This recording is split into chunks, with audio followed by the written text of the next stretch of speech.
Moving on to the types of silver investment available. Another physical silver investment available is through silver bars. Silver bars come in multiple shapes and sizes. Additionally, buying silver bars in bulk saves more money compared to buying gold coins in bulk. What's more, it is also available in multiple weight, from 1 troy ounce, 10 troy ounce, 100 troy ounces, and even 1,000 troy ounces.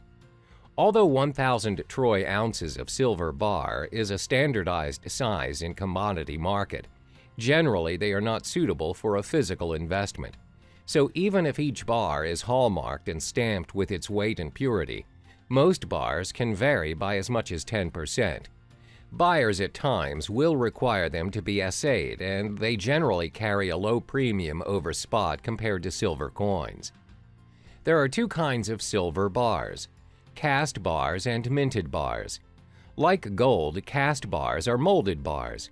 Metals are heated until it turns liquid and it will be poured into a mold of varying size and weights.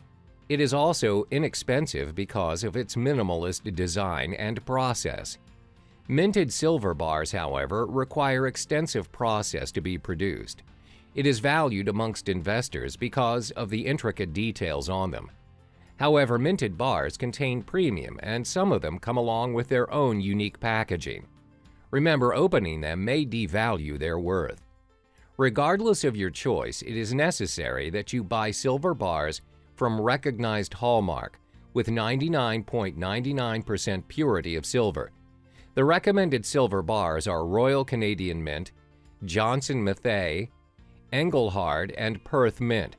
Here is a list of prices for a silver cast bar and silver mint bar as at my period of research. A silver cast bar cost around $20.09 per troy ounce. On the other hand, a silver minted bar costs around $21.82 per troy ounce.